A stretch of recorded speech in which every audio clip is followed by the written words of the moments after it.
Valora Radio presenta un programa especial para ti, una estación de Valora Conciencia en los medios. Escúchanos también a través de www.valoraradio.org o en Spotify como Valora el Podcast. Quédate con nosotros. Iniciamos. No tengas miedo al mundo, Él te acompañará. Que con los pies en la tierra hay que caminar y la mirada en el cielo para encontrar que su gracia aquí está. Valora Radio.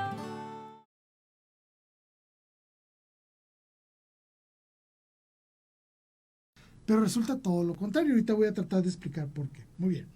Primero, el Evangelio según San Mateo nos ofrece una genealogía ascendente. Es decir, parte de Abraham y hace su genealogía de personas a través del tiempo hasta llegar a Jesucristo. Es una genealogía ascendente que va en el tiempo. En esta genealogía nos presenta 42 personajes.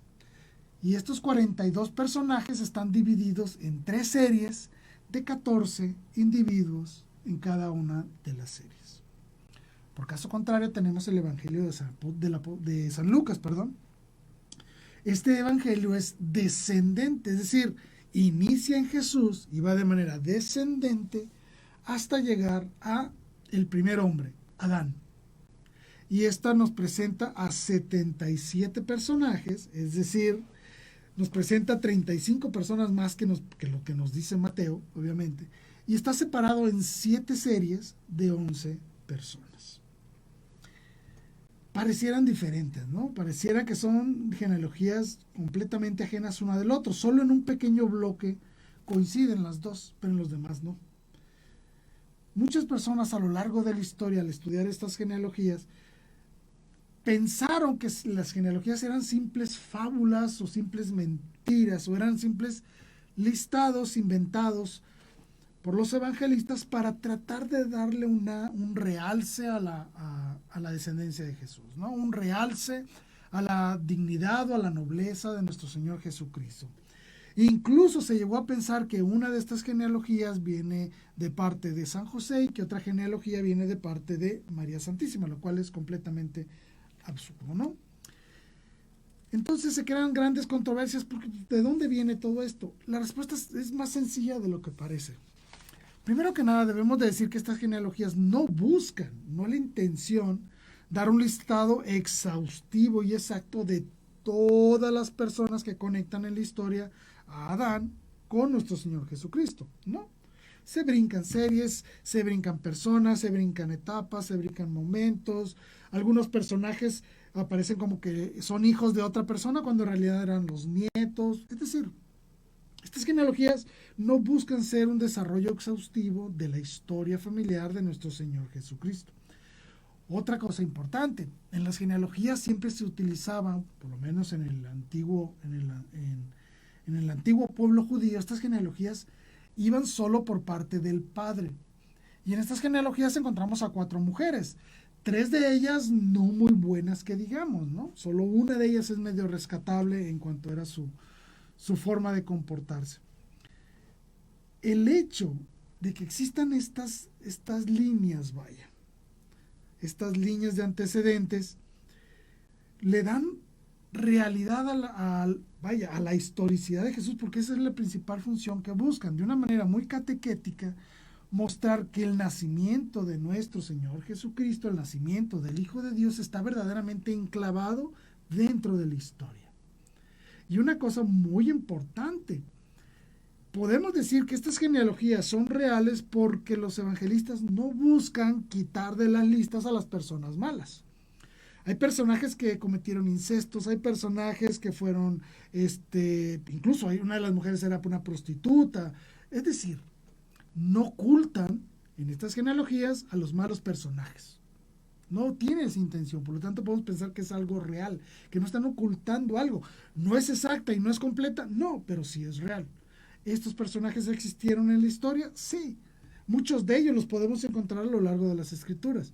Y podemos entonces comprender que esta labor catequética de las genealogías busca de una manera clara para el pueblo judío principalmente, mostrar que nuestro Señor Jesús verdaderamente procede de un linaje real que le permite aspirar, por decirlo así, o decirse a sí mismo que Él es heredero del reino del rey David, ¿no? A eso se refiere. Esa es la intención de estas genealogías.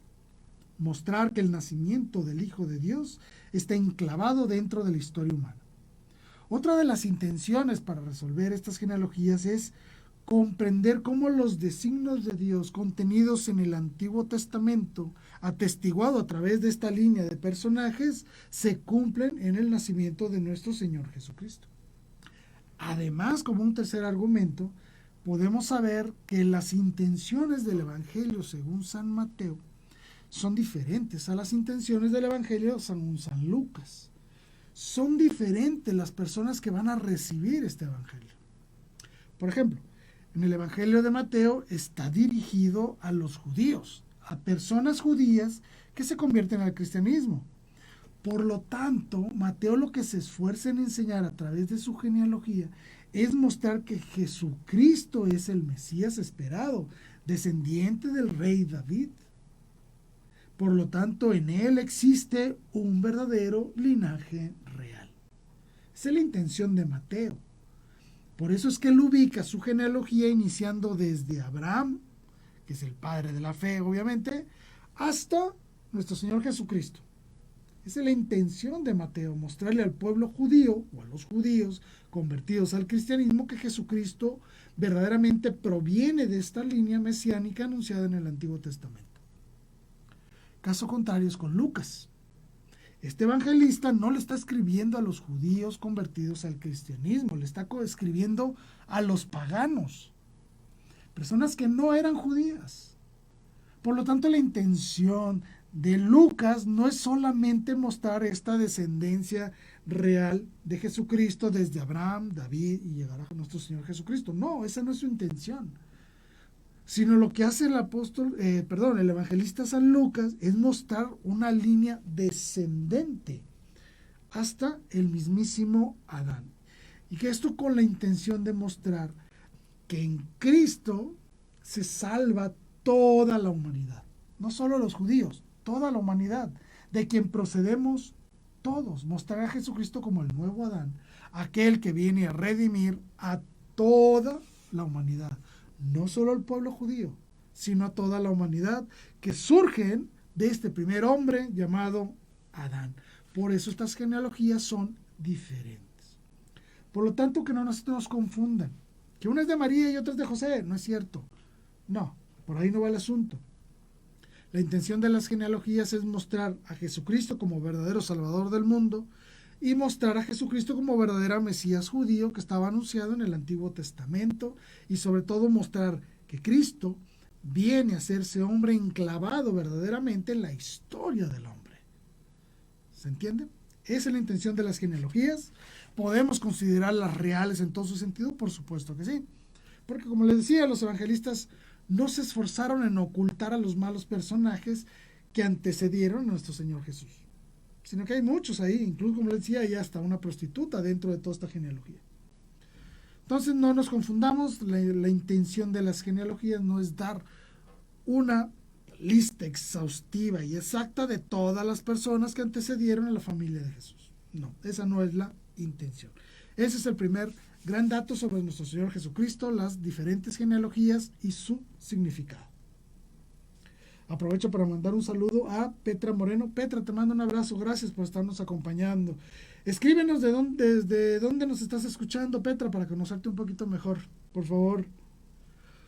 Bien, el segundo dato, el año de nacimiento de nuestro Señor Jesucristo. Este es un dato súper interesante.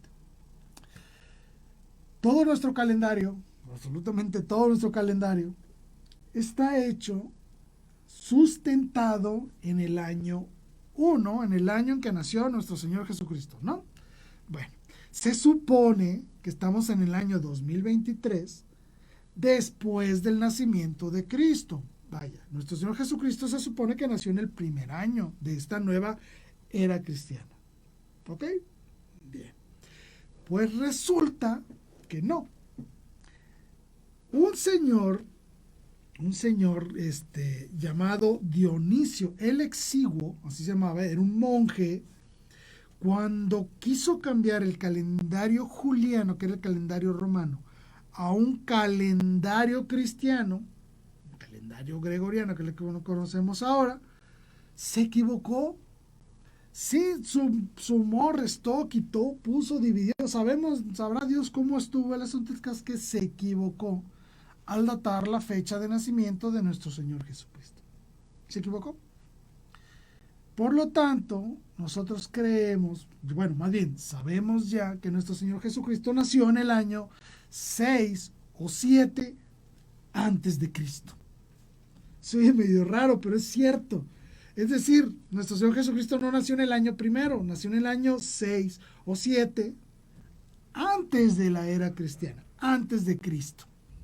¿Sí? Aunque se escuche raro. Sabemos perfectamente que no fue fácil para los antiguos tratar de determinar exactamente bien cuándo fue el año primero. ¿Se entiende? Cuándo nació nuestro Señor Jesucristo. Entonces, cuando hicieron todo este tipo de cálculos, se equivocaron. Se equivocaron por 6 años. Se equivocaron. Nuestro Señor Jesucristo nació en el año 6 antes de Cristo.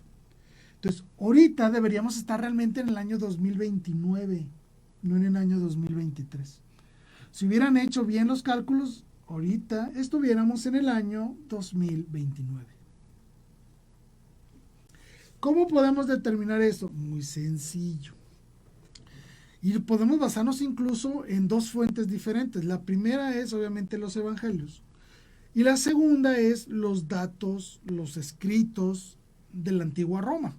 Es decir, las bitácoras políticas y sociales de los romanos. Cuando hacemos comparaciones de todos estos datos es cuando nos damos cuenta entonces que Jesucristo nació en el año 6 o 7 antes de Cristo. Según el Evangelio de San Mateo, nuestro Señor Jesús nació durante el reinado del rey Herodes. ¿Sí? No lo olvidemos nunca. Que llegan los magos de Oriente y se entrevistan con Herodes. ¿Recuerdan todo eso, verdad?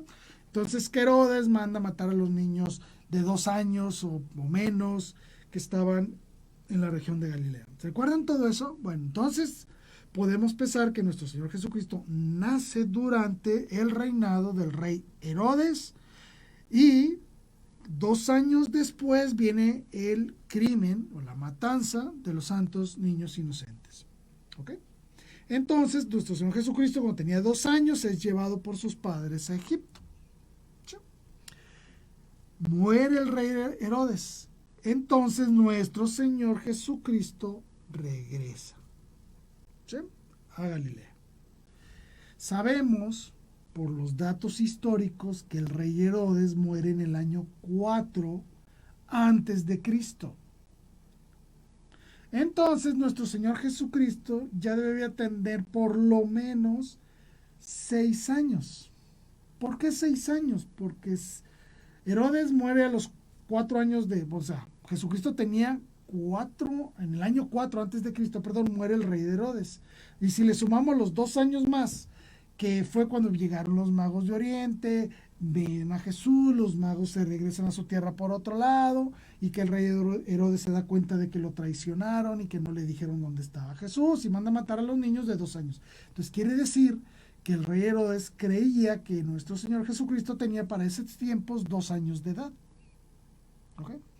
Entonces, tomando en cuenta estos datos sobre lo que significa que Jesucristo nace en el reinado de Herodes, se va a Egipto cuando tenía 2 años y Herodes muere en el año 4 antes de Cristo.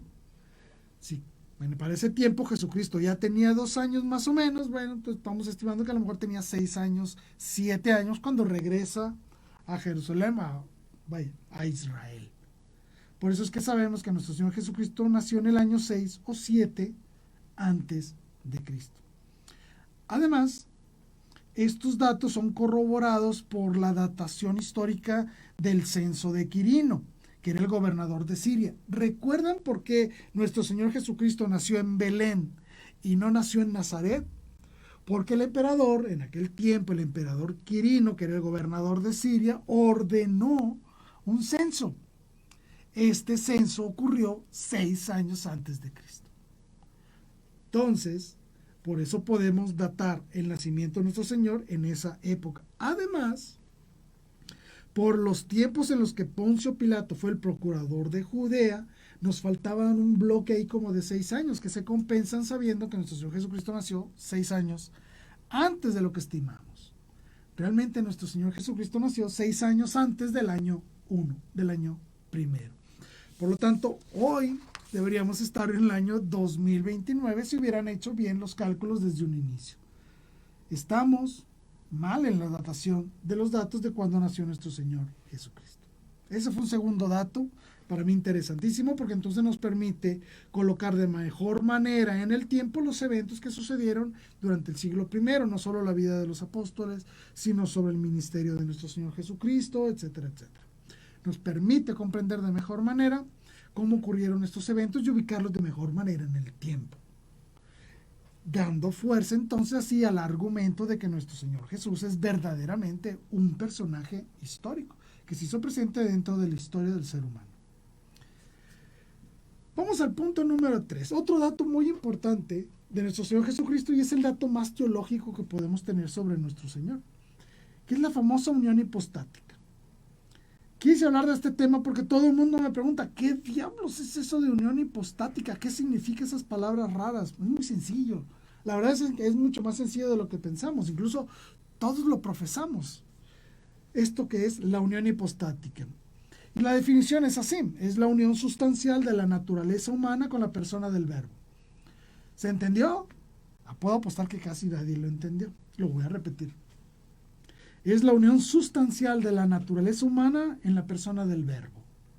Esa es la definición teológica. Bueno, pues ¿qué significa eso? Muy sencillo. Significa lo siguiente, significa que el Hijo de Dios, la segunda persona de la Santísima Trinidad, adopta la naturaleza humana en el tiempo. Lo voy a repetir. El Hijo de Dios, que es eterno, segunda persona de la Santísima Trinidad, adopta la naturaleza humana en el tiempo. La frase unión hipostática significa que se unen en la hipóstasis de Cristo, en la hipóstasis del Hijo de Dios. La hipóstasis significa persona, es decir, que en la persona de Jesús están verdaderamente presentes su naturaleza divina y su naturaleza humana. Pero aquí lo importante, que es lo que busca decir esta palabra hipóstasis, ¿sí? Que no son dos personas. Eso es lo que significa unión sustancial. Es decir, lo que está diciendo la unión hipostática es de que estamos hablando de una persona. Nuestro Señor Jesucristo es una persona. ¿Por qué lo repito tanto? Muy sencillo, ahorita les voy a explicar por qué. Porque cuando las personas intentaron en la antigüedad darle explicación a quién era Jesús de Nazaret, se cometieron algunos errores muy graves, ¿sí? Unas personas dijeron que Jesús es una persona divina y aparte una persona humana que se unen. Entonces ahí estaban hablando de dos personas. Y esto presenta serios problemas. Porque si yo les pregunto, ¿quién murió en la cruz? ¿La persona divina o la persona humana? ¿O solo murió la persona humana? ¿O murieron las dos? ¿Cómo estuvo el asunto? Es un problema grave. No existen dos personas en Cristo, es una sola. La segunda persona de la Santísima Trinidad, Jesús, Dios, se hace hombre, es decir, adopta la naturaleza humana. Esto también lleva a otros errores. Unos pensaban que nada más era una simulación, es decir, como si el Dios ocupara un envase de carne. Es decir, que la parte humana de Jesús no era verdaderamente humana, solo era un cuerpo, animado por la presencia de Dios. Esto también es un error. Y había todavía otras personas que decían que nuestro Señor Dios, al encarnarse, lo que hace fue absorber y adoptar a un recién nacido en su persona. También es un error. Por eso la definición de la unión hipostática tiene mucha importancia para nosotros, porque nos permite conocer quién es verdaderamente nuestro Señor Jesucristo. Y nuestra teología, y ahora sí, ya la teología dogmática de la Iglesia Católica lo define de una manera muy sencilla, ¿sí? Es una sola persona divina que se hace hombre. Por lo tanto, estamos hablando de una persona, dos naturalezas. No son dos personas. Una persona, dos naturalezas, divina y humana. Eso es lo que llamamos unión hipostática, que en la hipóstasis de Jesús, en la persona de Jesús, están presentes la totalidad de la naturaleza divina, obviamente es totalmente Dios, y también la totalidad de la persona humana, de la naturaleza humana, es decir, cuerpo y alma.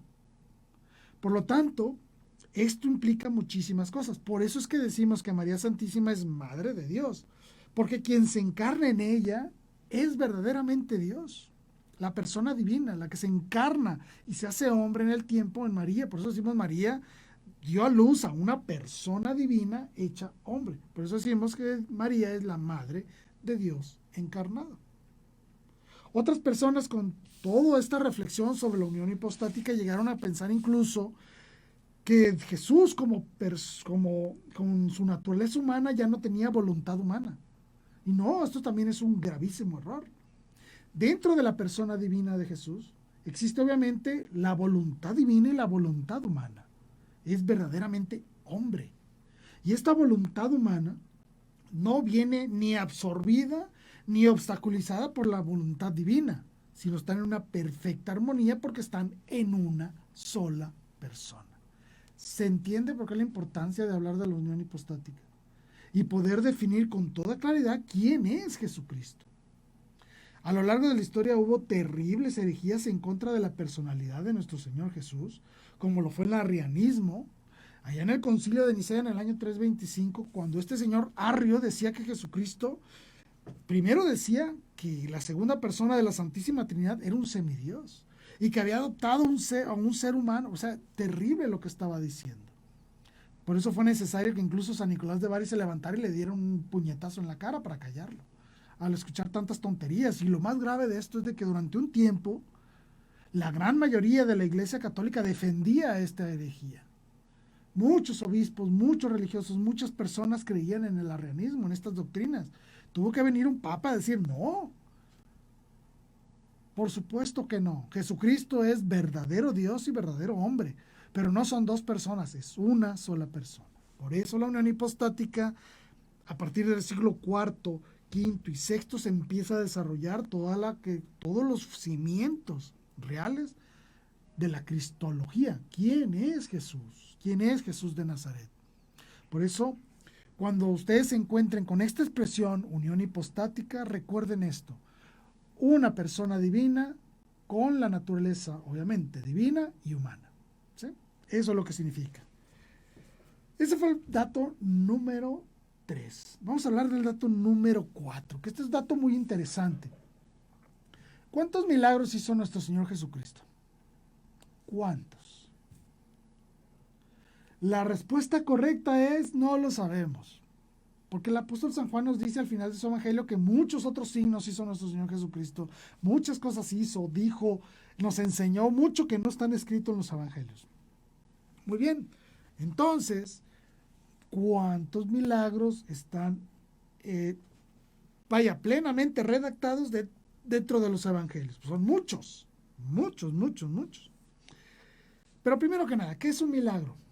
Un milagro es un signo de poder, de señorío y de amor. Esos son los milagros. Signos extraordinarios y sobrenaturales, inexplicables dentro de los límites de la razón humana, ¿sí? Que muestran el poder, el señorío y el amor de Dios. Eso es un milagro, no son eventos mágicos, no.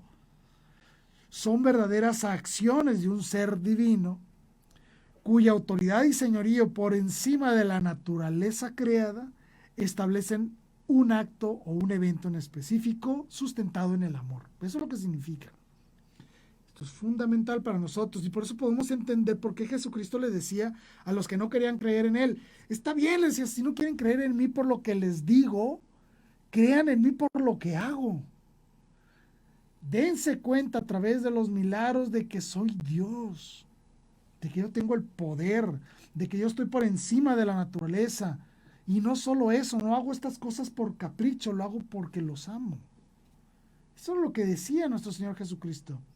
Si no me quieren creer en mis palabras, crean en mis actos. Mi acto de amor tan grande que incluso me lleva a brincarme las reglas de la naturaleza para demostrarles que soy el Hijo de Dios que viene a salvarlos. Eso es un milagro. Ese acto de amor desbordado de Dios por el ser humano. Eso es un milagro. Es completamente inexplicable, sobrenatural, que rompe con todos los límites de la naturaleza. Y obviamente los hace Dios. ¿Por qué los hace Dios? Pues porque nos ama y nos quiere ver felices, contentos. Y sobre todo nos quiere ver en el camino de la santidad. Bueno, ¿cuántos milagros hizo Jesús? Pues son incontables, ¿no? La verdad. ¿Cuántos milagros ha hecho a lo largo de la historia? Pues un montón. Incontables, mejor, ¿no? Pero ¿cuántos milagros vienen redactados en los evangelios? Okay, ya podemos hablar de un número. ¿Cuántos milagros hizo nuestro Señor por encima de la naturaleza? Los evangelios nos redactan 9 milagros. 9. Cuando convirtió el agua en vino, 2 veces hizo pescas milagrosas, cuando calmó las tempestades, en 2 ocasiones multiplicó los peces y los panes, cuando caminó sobre las aguas, cuando le dijo a los peces que le dieran las monedas necesarias para pagar el impuesto que requerían por él y por Pedro. ¿Se acuerdan? Va Pedro y saca un pez y en la boca tiene una moneda. Eso. Y obviamente también la maldición de la higuera. Cuando vio que una higuera no tenía frutos, la maldijo y al siguiente día estaba completamente seca. 9 milagros de nuestro Señor Jesús redactados en los evangelios, donde Él actúa por encima de las leyes de la naturaleza. ¿Cuántas curaciones milagrosas? 20. Hay 20 curaciones milagrosas redactadas en los evangelios. No las voy a listar, pues son muchas. 20 curaciones. Ciegos, cojos, leprosos, la hemorroísa, la sogra de Pedro, el siervo del centurión. 20 milagros maravillosos. Y dentro de estos milagros también podemos encontrar exorcismos. ¿Cuántos exorcismos vienen redactados en los evangelios? 7 exorcismos. 7. ¿Por qué 7? Porque muestran la perfección de la acción de Dios por encima de los demonios. ¿Sí? 7 exorcismos. ¿Cuántas veces nuestro Señor Jesucristo se impuso de manera milagrosa sobre turbas que querían matarlo con violencia? 4 veces. Hay 4 veces en las que no podemos explicar cómo es que los judíos no mataron a Jesús. Hay 4 ocasiones, ¿no? En una ocasión, bueno, vienen redactadas así como que los judíos lo querían arrestar y lo querían matar. Cuando se escondió de otra turba, cuando se enfrenta a los vendedores del templo y también cuando en el mismísimo Nazaret, donde él antes había vivido, ahí mismo también quisieron apedrearlo. 4 veces. Y además tenemos otros 3 milagros maravillosos. 3 veces nuestro Señor Jesucristo resucitó a otras personas, en 3 ocasiones. La hija de Jairo, el hijo de la viuda de Naín y obviamente la resurrección de Lázaro. ¿Por qué no contamos entre los milagros su encarnación y su resurrección, la resurrección misma de nuestro Señor Jesús?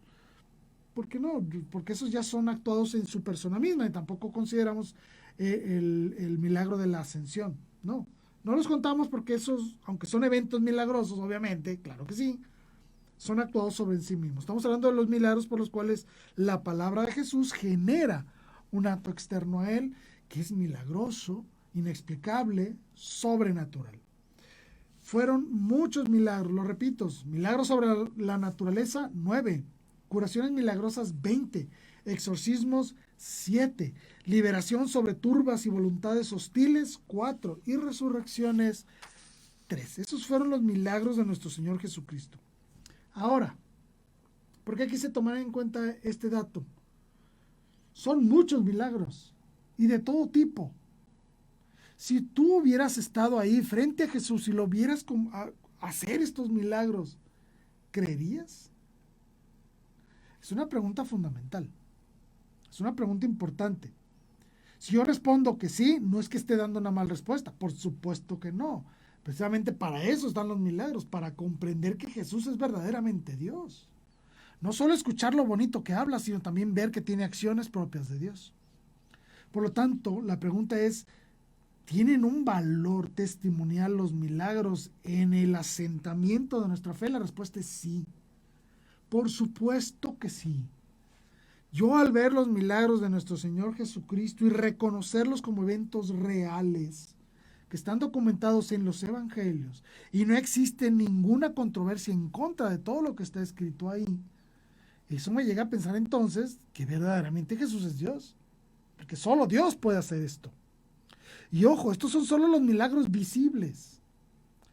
Existirán otros milagros invisibles como el perdón de los pecados, que es un verdadero milagro. No lo vemos, obviamente. Para eso existe el signo sacramental del sacerdote cuando nos da la absolución y nos impone las manos. Claro, pero es milagroso cómo el Dios eterno se compadece y nos ama tanto a nosotros, viles criaturas, y que no solo eso, sino que lo hemos ofendido y que aún así se desborda de amor y de misericordia por nosotros. Ese es un gran milagro.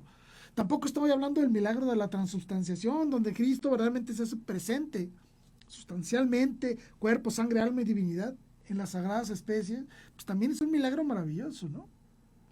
La simple encarnación, cómo Jesús se humilla tanto a sí mismo que desciende de de ese estado perfecto de divinidad para hacerse hombre y sufrir las tragedias del hombre.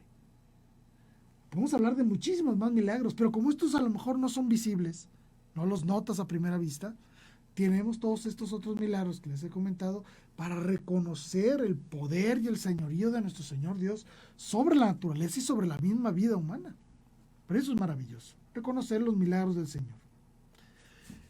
Quinto dato sobre nuestro Señor Jesucristo, el relato de la adúltera. ¿Recuerdan ese relato donde está una mujer adúltera? Los judíos la quieren apedrear y que le preguntan a Jesús, ¿qué onda? ¿La apedreamos o no? Y Jesús les dice, el que esté libre de pecado que tire la primera piedra. ¿Recuerdan? Y que Jesús pintó algo ahí en la tierra y que escribió algo en la tierra. ¿Recuerdan?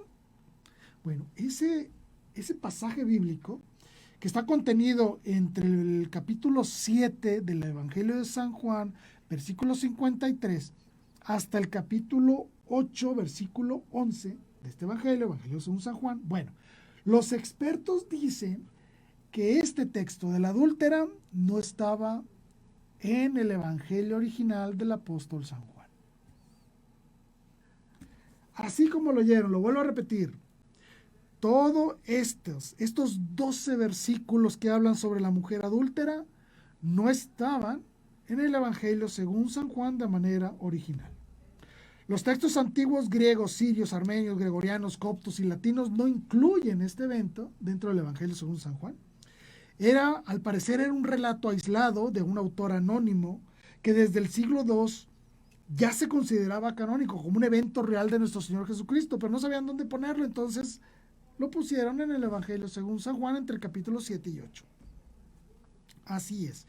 San Jerónimo, que es el que tradujo la Biblia, y San Agustín de Hipona, el obispo maravilloso, sí lo consideraban como genuino y canónico porque aunque no estaba en el Evangelio según San Juan de manera original, tenemos evidencia, según gracias a un documento del siglo II que se llama la Didascalia Apostolorum, que era un documento que hablaba sobre los deberes de los obispos, cómo ordenar diáconos, obligaciones de los diáconos, cómo auxiliar a los cristianos, que hablaban sobre la resurrección, la Pascua, el bautismo. Es un documento muy complejo del siglo II llamado Didascalia Apostolorum, ya incluía dentro de la liturgia esta narrativa de la mujer adúltera. Y también lo podemos encontrar en los escritos de un señor que vivió junto con San Policarpo de Esmirna a principios del siglo II, que también habla de este relato. Y él lo dice que él se lo escuchó a San Policarpo de Esmirna, y San Policarpo de Esmirna era discípulo de San Juan. Por eso es que esta narrativa, este evento de la mujer adúltera, se incluyó en el Evangelio de San Juan. Por las recomendaciones, llamémoslo así, que nos dan a entender Papías de Hierápolis y el mismísimo San Policarpo de Esmirna. Por lo tanto, sabemos que el evento es real y sabemos que el evento es canónico, simplemente no sabían dónde ponerlo. No estaba escrito originalmente por el apóstol San Juan. Dato número 6. Nuestro Señor Jesucristo era todo un atleta. Sí, así como lo oyen.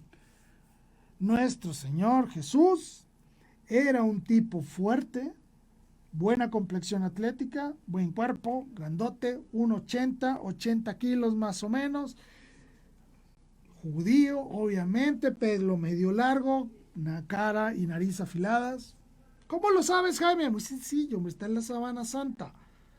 Si vemos la Sábana Santa, vemos a un hombre de 1,80, que más o menos pesaba 80 kilos, se le ven sus músculos, se le ven sus brazos bien formados, sus piernas bien formadas, se le ve su cara, obviamente, sus facciones. Entonces sabemos que nuestro Señor Jesucristo era un atleta. Ahora, ¿cómo puedo yo demostrarles eso fuera de la Sábana Santa? Muy sencillo. Si nosotros analizamos los evangelios, veremos que existen 39 recorridos de nuestro Señor Jesucristo durante sus peregrinaciones. 39 recorridos, es decir, 39 veces estuvo en un lado y se fue para otro. Y estando en tal lugar, se fue a otro lugar. Y estando en tal otro lugar, se fue a otro lugar. Así, hay 39 narrativas de viajes, obviamente dentro de la región, de viajes de nuestro Señor Jesucristo, que ya iba para Cafarnaúm, que ya llegaba a Betsaida, que ya se iba a Jerusalén, que ya andaba por Nazaret, y lo que se regresaba a Cafarnaúm, y lo que pasaba por la región de Galilea, que se iba al huerto de los olivos, que se iba a la casa de Lázaro. Es decir, hay 39 narrativas que muestran cómo se movía nuestro Señor Jesucristo en esos 3 años que duró su ministerio. ¿Cómo sabemos que son 3 años? Porque en los evangelios vienen narradas 3 Pascuas. Entonces, por lo tanto, pensamos que son 3 años. ¿Ok? Bien.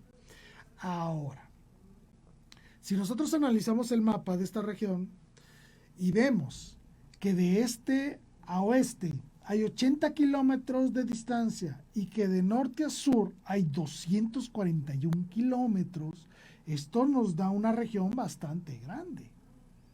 Basado en eso y basado en las 39 narrativas de recorridos que hacía nuestro Señor Jesucristo, estimamos que Él durante esos 3 años que duró su apostolado, recorrió 24,000 kilómetros. Así como lo oyen, 24,000 kilómetros caminados durante todo su recorrido, durante todo su ministerio. Eso nos da un promedio de 20 kilómetros diarios. Es muchísimo. Se necesitaba una fuerza especial para poder hacerlo. Por eso los apóstoles, muy seguido en la escritura, aparece que inmediatamente quedaban dormidos. Pues claro, se la pasaban caminando para ir para abajo todo el día. 20 kilómetros diarios. ¿Los caminas tú, por ejemplo? ¿Cuántos pasos das al día? Sabemos que nuestro Señor Jesucristo era verdaderamente un atleta.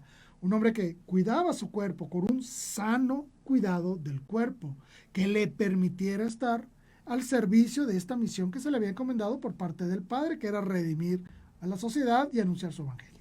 Claro, por eso la importancia de cuidar nuestro cuerpo, para poder estar listos para afrontar los retos de nuestra misión de ir a todas las partes del mundo a mostrar la palabra de Dios.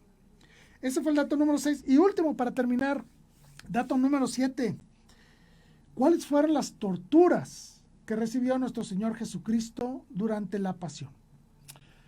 Los evangelios no dicen mucho, pero tenemos las visiones de Santa Catalina Emmerich que nos permiten ver cómo fue la pasión de nuestro Señor Jesucristo, y tenemos también una revisión de la Sábana Santa, vemos la tortura que esa persona recibió, y lo cual es terrible. Se las voy a enumerar para que la conozcan.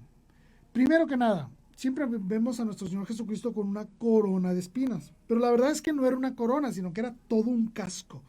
Según los análisis de la Sábana Santa, Jesucristo tenía picado de espinas no solo la frente, no solo una franja, sino toda la cabeza. Todo el cráneo estaba completamente lleno de picadas de espinas, y se ve en la sangre derramada que se ve ahí en la Sábana Santa. Por toda la cabeza sangraba, no solo por una franja. Era un verdadero casco de espinas.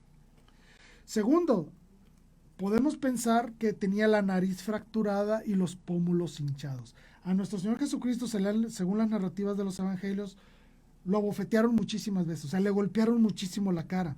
Pero un experto en ciencias forenses dice, incluso respaldado por el Evangelio de San Juan, que la fractura que trae nuestro Señor Jesucristo aquí en la nariz, el cartílago de la nariz, corresponde a un golpe con un palo de más o menos así de grueso. O sea, a Jesucristo le reventaron la nariz con un palo así de grueso, como de 3 centímetros de grosor. O sea, le dieron un golpe espantoso en la cara, seguramente lo tumbó, lo noqueó por completo, claro que sí. Su hombro derecho, esto está completamente desollado, es decir, no tiene nada de piel en esta zona. Y es lógico porque aquí cargaba el madero. Por eso toda esta zona está completamente sin piel, es carne viva. Esto. La cruz, no sabemos exactamente cuánto pesaba. Si solo hubiera cargado el patíbulo, que era el palo transversal, pesaba entre 40 y 50. Si cargó la cruz completa, que es lo que creemos muchos, pudo haber pesado más de 100 kilos. Entonces el roce con el madero aquí, obviamente destruyó por completo su hombro derecho. ¿Por qué creo que no cargó un patíbulo, un palo así? Porque en este hombro no tiene nada. Si hubiera cargado un patíbulo, podía cambiarlo de lugar, o como lo hacían antes, que lo cargaban así. Entonces no, parece ser que sí cargó la cruz completa, y la cruz que formaba, en el ángulo que formaba la cruz, le dañó todo esto. Completamente sin piel, completamente carne viva completa. Se encontraron más de casi 700 golpes o daños por los latigazos. Los latigazos se realizaban con una cosa llamada flagrum, que era una serie de tiras de cuero con piezas de hueso, de metal o de cristal incluso, pegadas en estas tiras de cuero, con lo cual al golpear generaban daños enormes en la piel y obviamente de un dolor indescriptible. Se piensa que fueron 2 los ejecutores de los latigazos y se le dieron más de 120 latigazos. Y como cada uno de los fragum tenía entre 5 y 7 tiras diferentes con un montón de cosas que generaban mayor daño, eso genera 700 heridas corporales en nuestro Señor Jesucristo. No existía zona alguna de su cuerpo que no tuviera un golpe de latigazos. Ambas rodillas están completamente destrozadas y desgarradas. Tienen las figuras de 3 clavos, obviamente, ¿no? Aquí, y en los pies, así, entre las palmas de los pies se atraviesa otro. Además de todo eso, tiene que fue atravesado por una lanza por el lado derecho. ¿Por qué por el lado derecho si decimos que el corazón está del lado izquierdo? Porque del lado derecho, para que hubiera salido sangre y agua, debió haber perforado este ventrículo derecho, que es el que se llena de sangre y agua. Lo más probable es que si estuviera muerto, el izquierdo, el ventrículo izquierdo, que está de este lado del corazón, estuviera vacío. No hubiera salido sangre ni agua, pero de este lado sí. Por eso, además de que vemos en la Sábana Santa que la perforación viene por este lado. A todo eso, ¿cómo murió nuestro Señor Jesucristo? Murió de asfixia. El dolor que él sufrió para dar simplemente una bocanada de aire era indescriptible.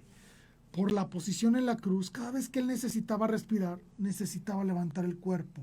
Por lo tanto, tenía que apoyarse en las heridas de los clavos y en la herida de los pies, hacer un esfuerzo para poder abrir el pecho y poder respirar. El sufrimiento de nuestro Señor Jesús fue indescriptible. Una muerte más allá del horror. Ese fue el dato número 7. 7 datos de nuestro Señor Jesucristo, porque necesitamos conocerlo mejor. Conocerlo a profundidad, enamorarnos más de Él, de su sacrificio y de todo lo que nos ha dado, simplemente porque nos ama. No me queda más que despedirme. Espero que te hayan gustado estos datos sobre nuestro Señor Jesucristo. Me encomiendo a tus oraciones y no lo olvidemos nunca. Viva Cristo Rey. Viva María Santísima Virgen de Guadalupe. Hasta la próxima.